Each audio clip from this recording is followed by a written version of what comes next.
verse number 6, he says, "And these words which I command you shall be in your heart. You shall teach them diligently to your children." Moses, as he's speaking for the Lord at this point, he's saying, every aspect of your life, as you're sitting in your house, you need to be talking about God. When you're walking down the road or you're riding down the road, need to be dedicated to the instruction, the training, the teaching of God's Word. You know, I told you a minute ago that when Jesus was asked by the Pharisees and the Sadducees, they love the Lord your God with all your heart, with all your soul, with all your mind.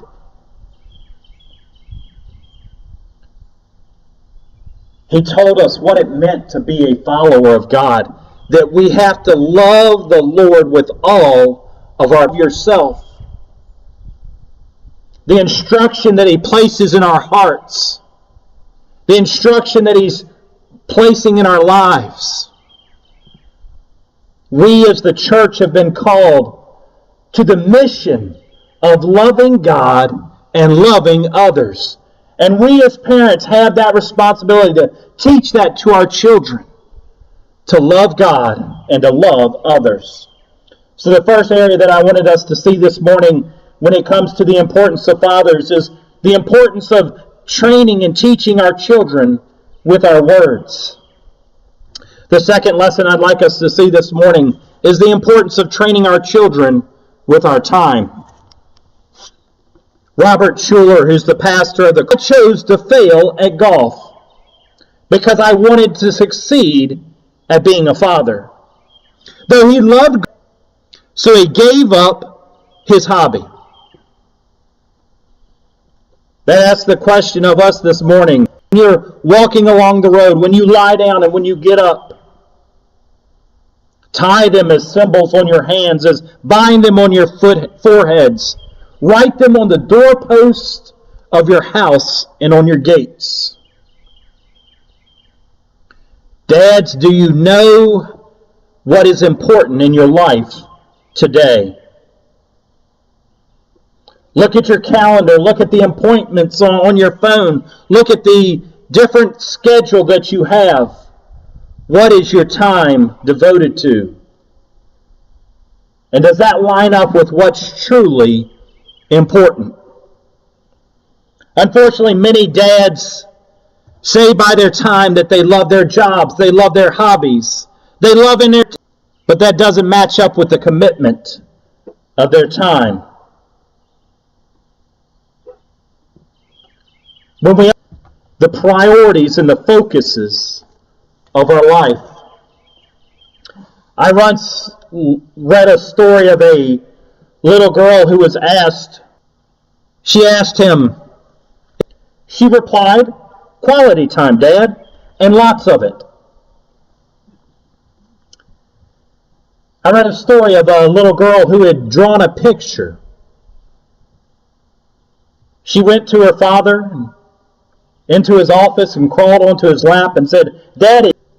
About 10 minutes later, she got frustrated, and he said, "Can't you see I'm busy? Don't bother me right now. I'll come look at your picture later when I'm ready." A couple of hours, and the little girl said, "Sure." Smiling with the family dog. They all had big smiles on a sunny day, but the dad noticed he was not in the picture. So the dad said, "That's a nice picture, sweetheart, but how come I'm not in the picture?" Time is a gift that once you give it, you can never get it back. Once time is given, it never comes back. Time truly reveals the priorities in our life. And if we want to win the war for our children, we have got to. The second chapter of Judges offers to us the warnings that we can learn from this generation. It now was living out a promise that had been made to their forefather Abraham hundreds of years prior. And they forgot who gave them that land. The third lesson that I want us to see this morning is the importance of living our faith. We say we believe. For Sodom and nation, and all the nations of the earth shall be blessed in him. For I have known him, in order that he may command his children and his household after him, that they keep the way of the Lord, and do righteousness and justice, that the Lord may bring Abraham out our faith. The children of Israel had been taught of what God had done for them, because they were still going through the motions of, it wasn't something that was genuine. Look at us. They longed to have something to pattern their life after. Sammy and Owen and I ran into town yesterday. We ran to Wegmans to pick up a cake. My boys were reaching around and they grabbed my tools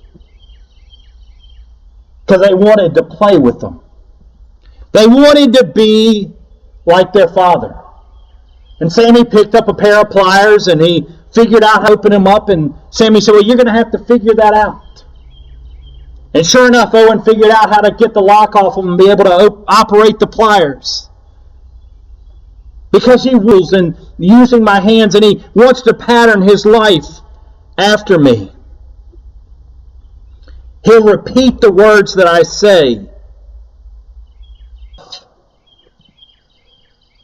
At this stage of the game, he wants to be like his father. And it's, young men, where did you learn to? Did I tell her? And they learn. Verse number 3 speaks of the king of Israel named Amaziah. It says, speaking of him, he did what was right in the eyes of the Lord.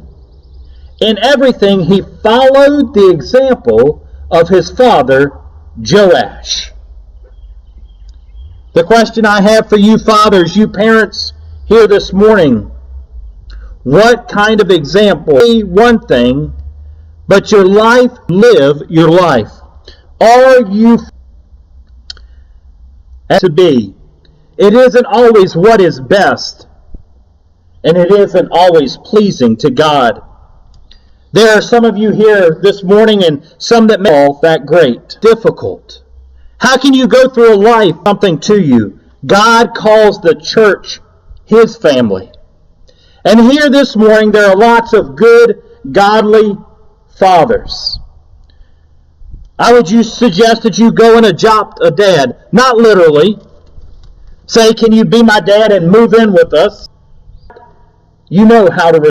There was a scenario, and eventually by claiming that his father knew dad knows the young son would say. Is that something that your son would say? May our children always be able to say, my dad knows God. Let us bow together in prayer. Dear Heavenly Father, Lord, we thank you for the challenge that you've offered to fathers, to parents,